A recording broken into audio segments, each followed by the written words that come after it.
I would teach you how to think correctly. The largest gap between successful and unsuccessful people in life is the thinking gap. I'm not talking about being smart. I'm not talking about an IQ. I'm talking about how you think, how I think. Successful people think differently than unsuccessful people. Wise thinking leads to right living. Stupid thinking leads to wrong living. If you want to have a fulfilled life, you have to fill your mind correctly.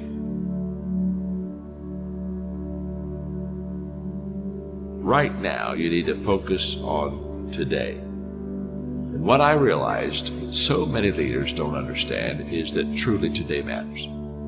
And we overestimate what we could do tomorrow. We over-exaggerate what we did yesterday, but we underestimate what we can do right now. The only time you have, the only time I have, is now. So the question for all of us is, what am I doing with now? The great leaders, they're present in the moment, and because of that, they maximize the moment. So if you're tempted to take that faraway glance, well, glance. Get right back to the present moment. Because today you're preparing to make tomorrow a success.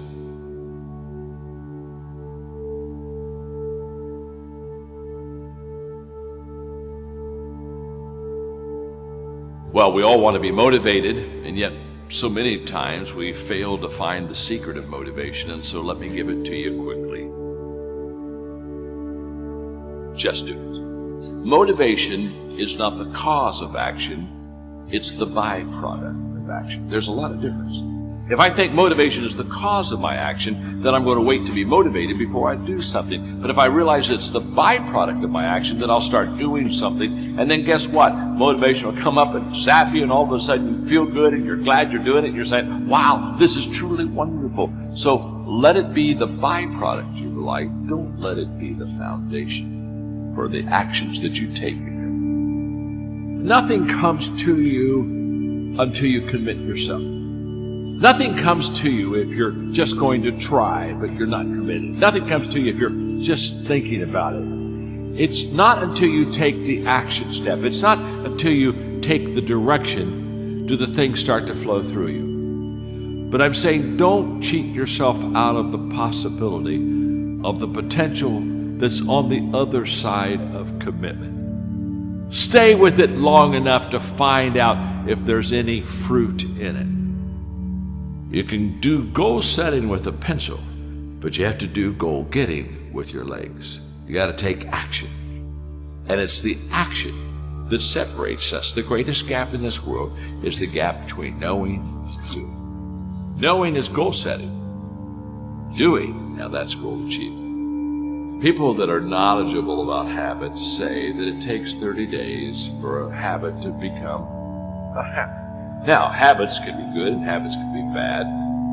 So over a period of time, you can either be developing habits that are going to help you, or you can be developing habits that are going to hurt you. People that grow develop habits that help.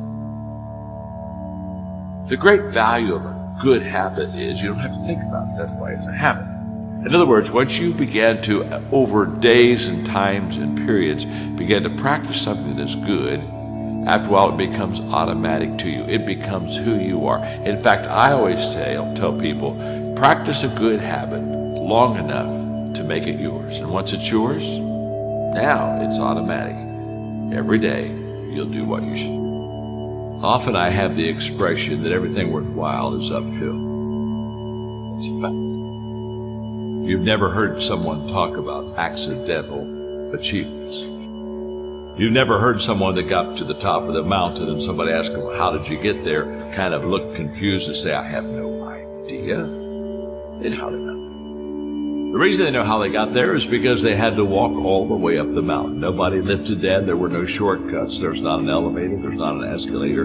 It's all effort that gets you to the top of the mountain. What I want you to understand is that inspiration does a lot better when it's coupled with perspiration. There are a whole lot of people, they want to be inspired in great things, but they don't want to do the hard work to achieve those great things. It's not either or, it's both and. So I really trust today that you will just kind of roll up your sleeves, look at something you haven't tackled for a while, dive in. You'll be amazed that once after you do the work, you get inspired. Don't wait to get inspired before you do the work.